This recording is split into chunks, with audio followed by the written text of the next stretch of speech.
After spending 4 years on the African savanna, I finally returned home. Running into Santiago at the soup dumpling shop wasn't a surprise. The only thing we had ever truly agreed on since childhood was this mouthful of broth-filled dumplings from Zhuang's. He strode toward me, looked me up and down, and inexplicably let out a breath of relief. So, had enough of going wild?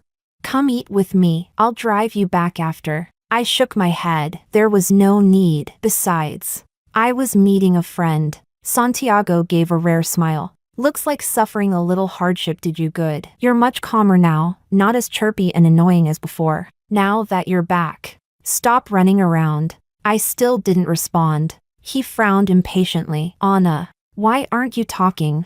For a moment, it felt absurdly funny. One day, Santiago, the man who used to complain that I talked too much, was asking me why I wasn't speaking. Of course it was because I had finally become what he once wished for, a mute. Chapter 1. Just then, my friend who had just walked in heard him and shoved Santiago angrily. Are you insane? Are you picking a fight?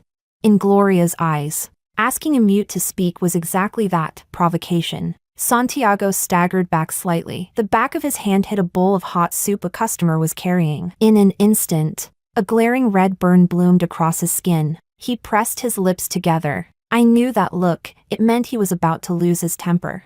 I gently pushed Gloria behind me and stepped forward to check his injury. It looked serious.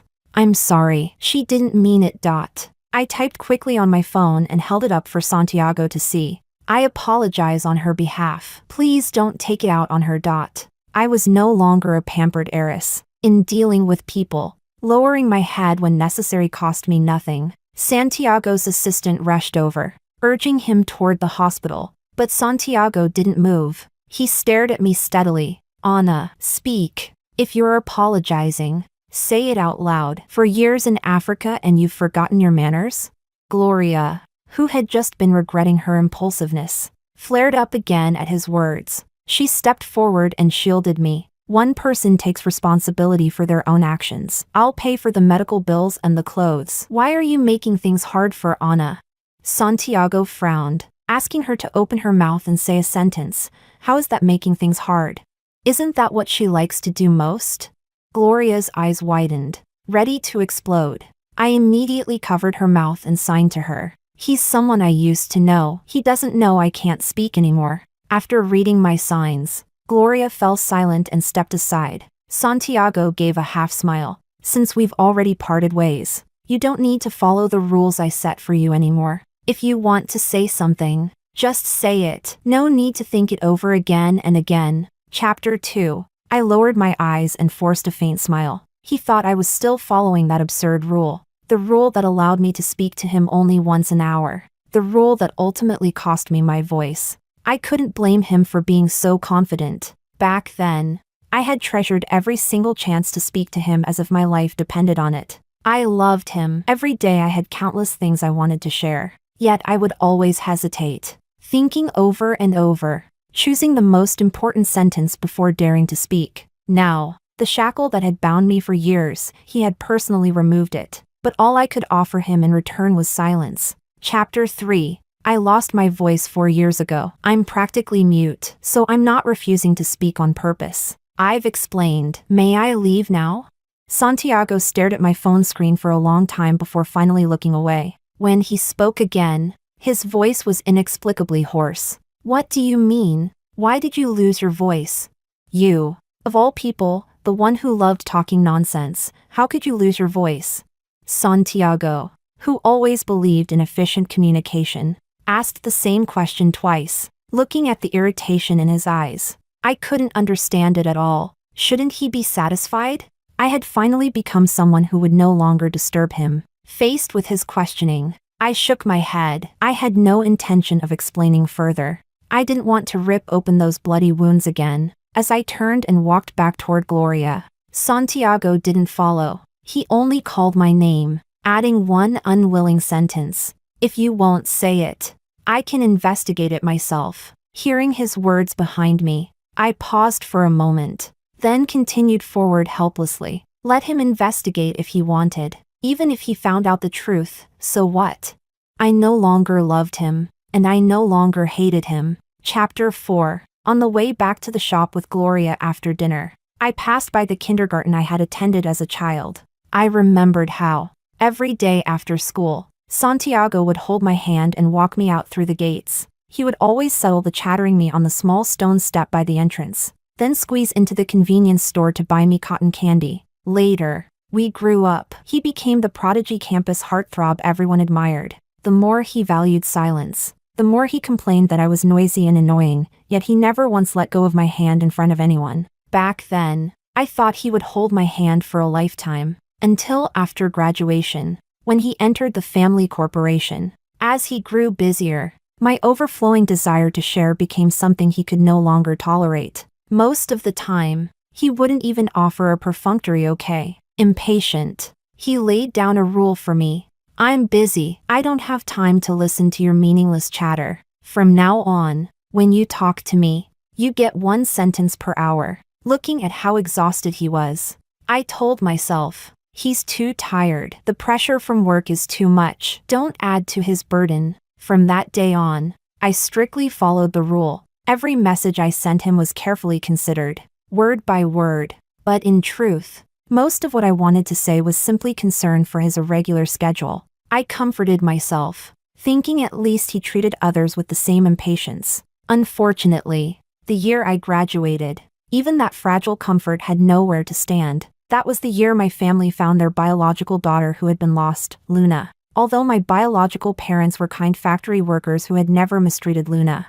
It took only one casual accusation from her, saying I bullied her, for my adoptive parents to immediately draw a line between us and cast me, the fake, out of the house. Overnight, I fell from the clouds to the ground. Santiago's attitude became the only driftwood I could cling to. For once, he called me first. I've bought the engagement ring. Come pick it up tonight. I'll have someone call you later. Choose a house you like. I'll transfer your living expenses regularly. Don't be afraid. Nothing will change. Even though he deliberately skipped over the proposal, I was so moved I nearly cried. At my lowest point, he hadn't abandoned me. I didn't use Santiago's money. I rented a small apartment myself. My salary was enough to live like an ordinary person. I waited for life to improve again. I waited for the day I would become Santiago's bride. But soon, I realized, Santiago treated Luna differently. Chapter 5. At a single request from my adoptive parents to please take care of Luna, Santiago began bringing her to the company frequently to learn. Even when Luna acted timid and fragile, Santiago showed not a trace of impatience. Even when her questions were so simple that a quick search on her phone would have answered them, Santiago still explained everything carefully himself. Even when he saw me standing at the doorway, his attitude toward her remained intimate, so intimate that I seemed like the outsider. The tenderness in his eyes was so heavy that perhaps even he didn't realize it. I stood at the door, lowering my raised hand again and again, never knocking, so he didn't hate everyone's nonsense. I just wasn't the exception. The first time he nearly wrapped Luna into his arms to guide her through a problem, I finally argued with him. There wasn't a shred of guilt in Santiago's eyes. He even rebuked me. Luna doesn't understand anything. If you hadn't taken all the resources that were meant to be hers, how would she have ended up like this? She's afraid people will look down on her. She doesn't even dare ask one extra question. If I don't guide her like this, what is she supposed to do? My small resentment and grievance turned into crushing guilt. Yes, I owed her, so I had no right to say anything. All I could do was cling to the engagement Santiago bestowed upon me like charity, loving him humbly and quietly. But it didn't take long for everything to fall apart. The chandelier in my old rented apartment fell without warning while I was eating. I didn't even have time to react before the heavy fixture smashed me to the ground. The metallic scent of blood spread instantly through the air. The pain and dizziness left me unable to move, lying amid shattered glass. Survival instinct drove me to use every ounce of strength to grab the phone from the sofa. My first, and only, thought was to call my emergency contact, Santiago. I wanted him to call an ambulance for me. By then, I was too disoriented to clearly say where I was. The phone rang for a long time before it was answered. But it wasn't his voice. It was Luna's soft one. Hello? The intense pain in my fading consciousness left me no room to wonder why she had answered. With my last bit of breath, I gasped for help. The light hit me. 1:20 HM? Sister, what did you say? Then I heard them speaking on the other end. Santiago's voice sounded impatient. What does she want now?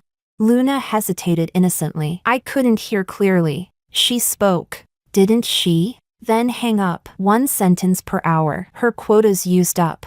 The call disconnected. In that moment, the tearing pain from the wound on my head was not even 1/10,000th of the pain in my heart. I lost consciousness completely. Later, I received that phone call, the one that nearly took my life. And then, I chose to leave for a wildlife rescue organization in Africa. It was nice there. No winter. No one who found me annoying for being talkative. Only, I had grown older, and I could no longer speak. Chapter 6. When Santiago found me at the veterinary clinic, I had just finished spaying an orange tabby. His voice was slightly hoarse. Anna, I've looked into what happened 3 years ago. I lowered my head, took off my gloves, and washed my hands without responding. He said with frustration, I didn't know you were injured. Luna answered the phone. If I had known, I would have taken you to the hospital immediately. I would have found a psychologist for you. If you hadn't disappeared without a word,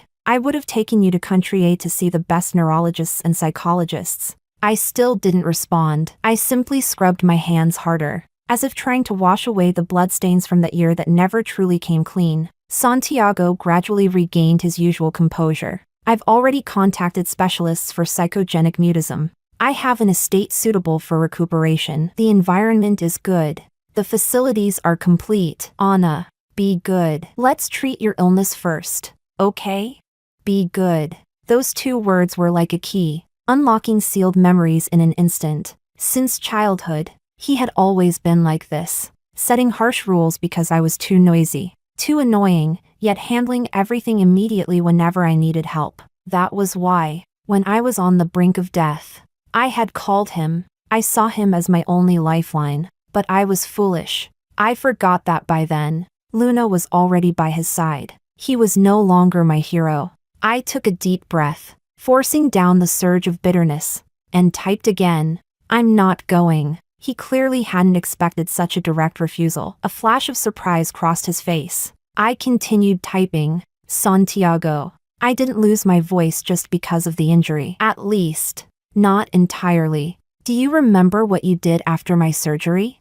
After he hung up on me that day, I still went through with the surgery. When I woke up from anesthesia, I realized I couldn't make a sound anymore. Santiago called me on video. He told me his parents were forcing him to marry the real heiress. He told me he couldn't bear to see Luna cry for him every day. She should have had everything from the start, her identity, the love, the privileged life. You accidentally occupied it for 22 years, since we're not officially married yet. Anna, can you give the engagement back to her? After all, the baby I held in my arms and betrothed at birth, it was her, not you. When I heard that last sentence, tears flowed silently down my face. The painkiller injection I had just received was suddenly useless. I hurt so badly I wanted to scream. I knew Santiago was already capable of standing on his own. No one could truly force him. It was he who chose to compromise. After the whole world had abandoned me, he too began to despise that I was a fake. The countless times we had intertwined our fingers over 22 years were erased in an instant. On the other end of the call, Santiago, receiving no response, asked in confusion, Anna, why aren't you speaking? But I had already become mute. I could say nothing. I could only hang up. The second I hung up, he sent a message. He said Luna liked the wedding dress I had designed for myself and hoped I would give it to her. My whole body trembled as I typed. I designed that dress for myself. I didn't use a single cent from the family. Why should I give it to her? When it came to Luna, Santiago always replied quickly. If you hadn't occupied her heiress identity, you wouldn't have had the chance to study fashion design under famous masters. I laughed until tears fell. Why didn't he ask me to return my life to Luna as well? After a long moment, I typed, fine, I'll mail it over. Chapter 7. I asked a friend to bring the wedding dress to the hospital. Then I picked up a pair of scissors myself. Snip, snip. I cut the white satin, those layers of fabric that had carried all my youth, love, and fantasies, into pieces. After that, I packed them into a box and mailed them to Santiago. At this point in the story, Santiago's face had turned pale. I'm sorry, Anna. His hands, hanging at his sides, clenched slightly. His eyes were bloodshot. I'm sorry. When I looked at Luna, I felt guilty. She was supposed to grow up being cherished by me. I thought I had the responsibility to compensate her with the identity of her husband. He pressed a hand to his forehead in pain. But I was wrong. Marriage isn't compensation. Luna isn't right for me. Only after marrying her did I truly understand what kind of person she is. In this life, you have to be with someone on the same wavelength. When he said that last sentence, his gaze lingered meaningfully on me. I didn't pay attention to the implication in his eyes. I only nodded thoughtfully. On the same wavelength? I thought of my husband, Luis, a chatterbox who could talk to a dog for an entire afternoon. He talked endlessly, even though I was mute. We never ran out of things to share. With him, I finally felt fully accepted and appreciated. I realized that love wasn't just about sweet words. It was about being able to listen to each other's so-called nonsense every single day. Thinking of Luis, I couldn't help but smile. Santiago's dim eyes flickered sharply. His tone turned urgent, hopeful. Anna, in that case, can we start over? The clinic door slammed open. Luis burst in, tightly holding a full-grown husky covered in mud, its tongue hanging out excitedly. Wife, look at what treasure I found. Santiago's unfinished sentence died abruptly. His face darkened. Wife. Luis nodded naturally. Dr. Anna is my wife. You must be a new client, right? This is a husband and wife clinic. Carefree as ever. He crouched down to tie the dog. Wife. Take a look. Besides starving like crazy, does this silly dog have any other issues?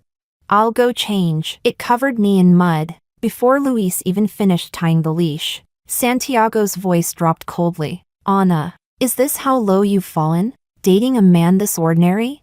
The smile vanished from Luis's face instantly. He stood up and glared at Santiago. Who the hell are you, talking about people like that? Santiago ignored him completely. His eyes locked onto my face. I checked. The legal owner of this clinic is a man. That's him, isn't it? If you want a pet hospital, I can open 10 for you. Break up with him immediately. Someone like him isn't worthy of standing beside you. Luis's face flushed with anger. He pointed at the door. Oh, so you're the famous ex. Huh? Just as shameless as the rumors say. Trying to steal someone else's wife and acting righteous about it? You think I'm dead or something? Get out! I quickly took out my phone and typed. You investigated so thoroughly. Did you forget to check my marital status? Santiago's expression changed instantly. Marital status? Luis proudly wrapped an arm around my shoulders. You think wife is something you can call casually? Anna and I registered our marriage 3 years ago. Legally married. Do you understand what that means? Chapter 8. Santiago staggered back half a step as if struck. You're married? Why doesn't your family know? Why didn't you tell me? Even if you hate me, you shouldn't have married some random man out of spite. Luis immediately snapped back. Spare me. After making my wife lose her voice, you still think she married just to get back at you? Don't you own a mirror? Santiago didn't even spare Luis a glance. His eyes remained locked on me. Even if I'm not qualified as your ex-boyfriend, I was the brother who grew up with you. Anna, you couldn't even notify me?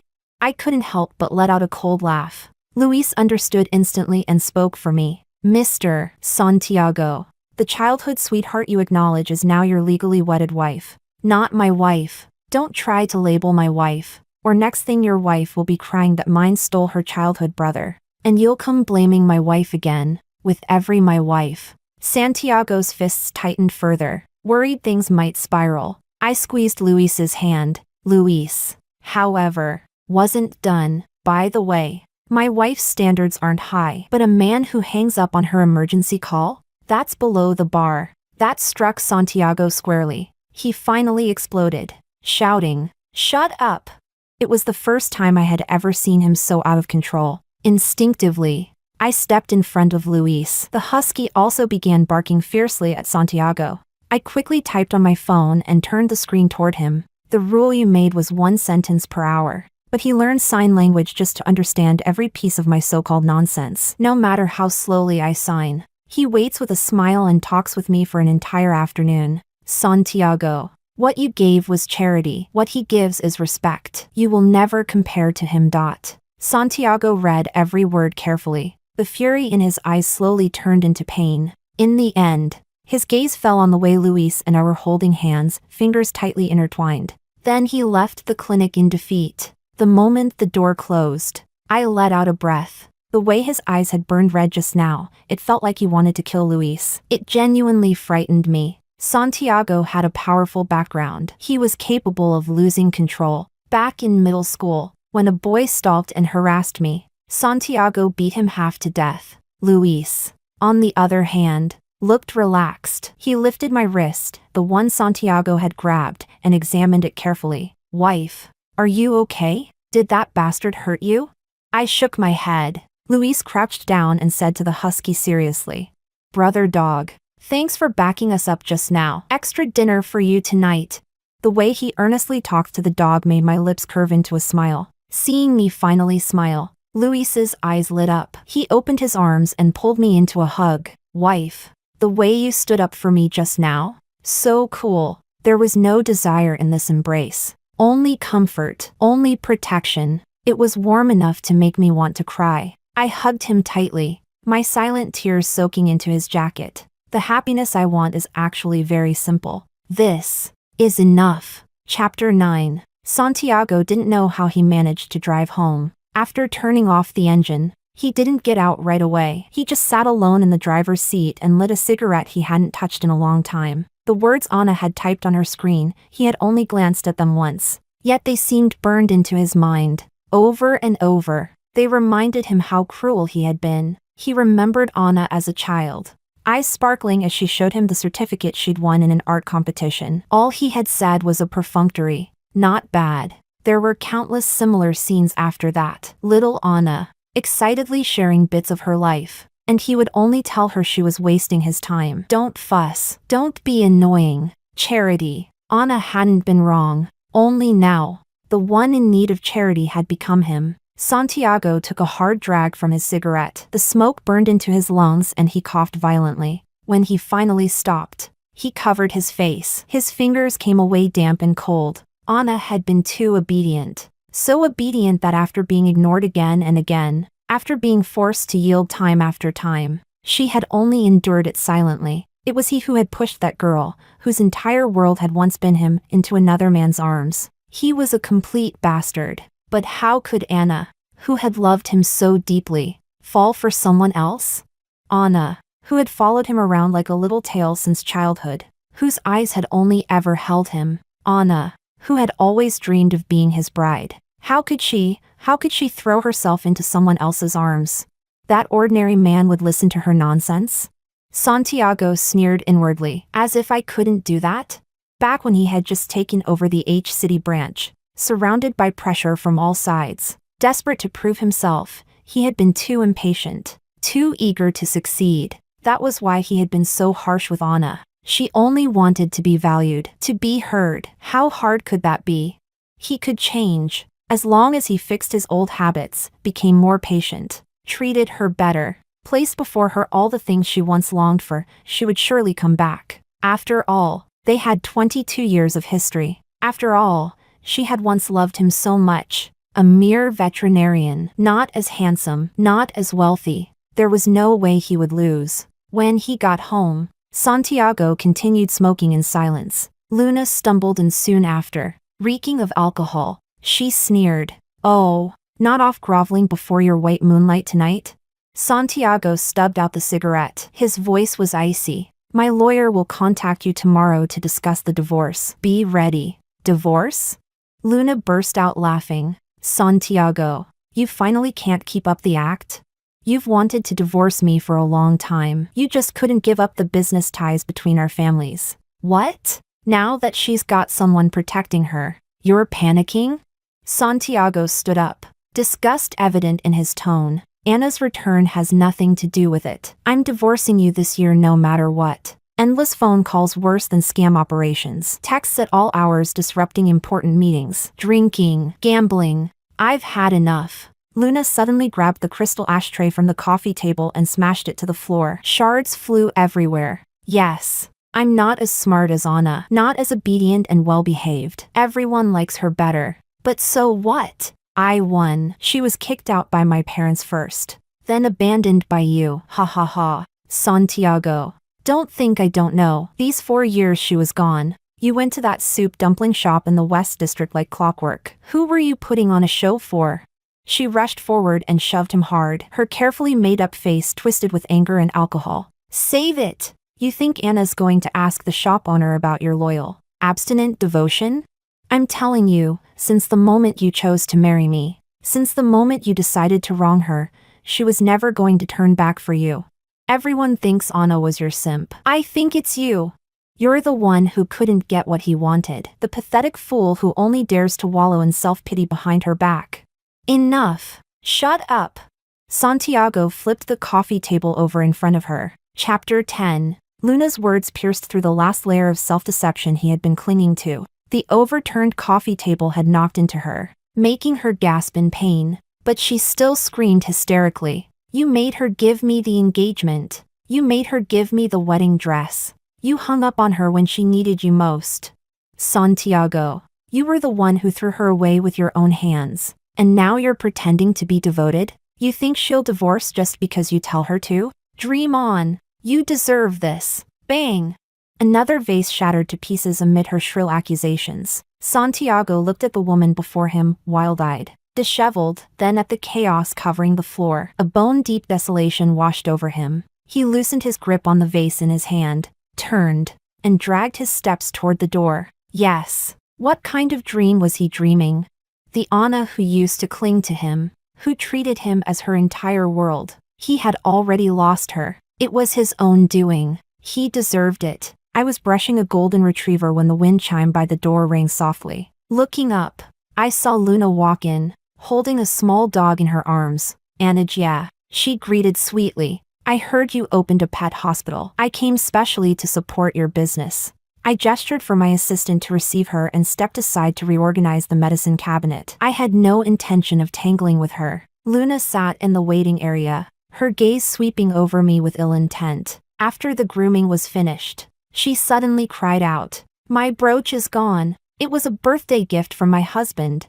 It's a one-of-a-kind piece bought at auction for 5 million. The enormous number drew the attention of other customers in the clinic. The staff and I immediately began searching. When the initial search turned up nothing, Luna turned to me. Anna, there were only a few of us here just now. That brooch is very expensive. I know you were used to living well before, but you can't. 4 years apart. And she hadn't grown at all. My expression didn't change. I calmly called the police to report the situation and pulled up the surveillance footage. The recording clearly showed that from the moment she entered until she claimed the brooch was missing, I had remained near the medicine cabinet and never once approached her area. My assistant had displayed no suspicious behavior either, though the camera didn't capture where the brooch ended up.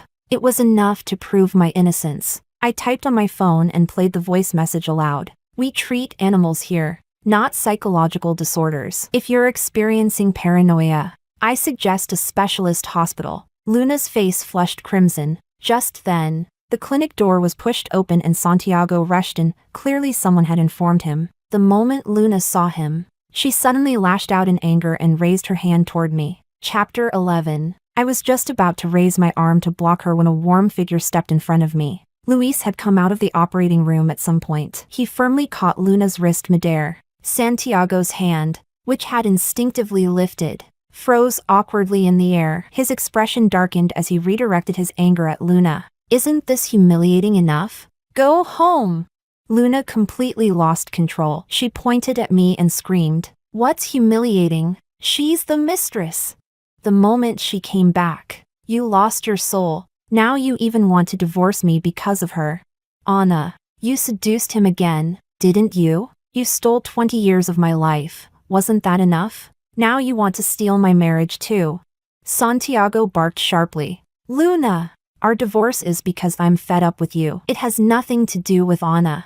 How can it have nothing to do with her? She shrieked hysterically. If she hadn't come back. A woman holding a ragdoll cat suddenly cut her off. From the beginning, we didn't believe Anna stole your things. Last week my stray cat was dying. She stayed up all night saving it and waived every fee. She's not some greedy villain. Exactly. An older woman walking a corgi chimed in. The young couple here are clearly in love. They come and go together every day. If you can't keep your husband, don't blame someone else. Right. Not everyone's obsessed with your husband. If you want to act like a delicate housewife, go do it at home. Don't come here harassing other women. The customers spoke up one after another in my defense. Luna tried to argue with everyone at once, but Santiago covered her mouth and forcibly dragged her out of the clinic. Chapter 12. The divorce between Santiago and Luna eventually exploded into a citywide scandal. Luna had built a small following online through flaunting her wealth. Now she flooded social media with accusations, claiming Santiago subjected her to emotional abuse and that I had interfered in their marriage.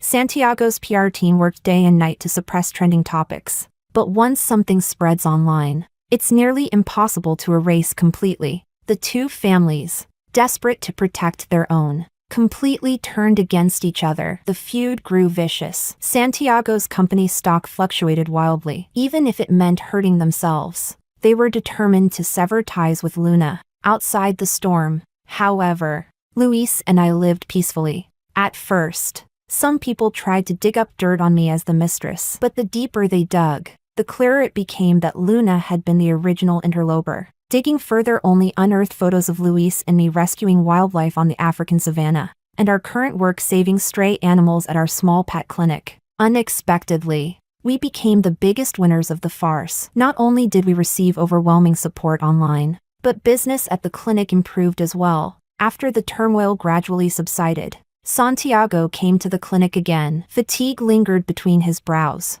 Anna, I'm sorry, I dragged you into this. I shook my head. As long as I would never again be abandoned by family or lover, I could face any storm alone with courage. Besides, Luis had stood by my side throughout these days. The animals in the clinic brought me comfort every single day. I was no longer the Anna who once lay bleeding on the floor, alone and helpless. I've divorced Luna. It's completely clean. I can listen to everything you say. I can do that. I've started learning sign language.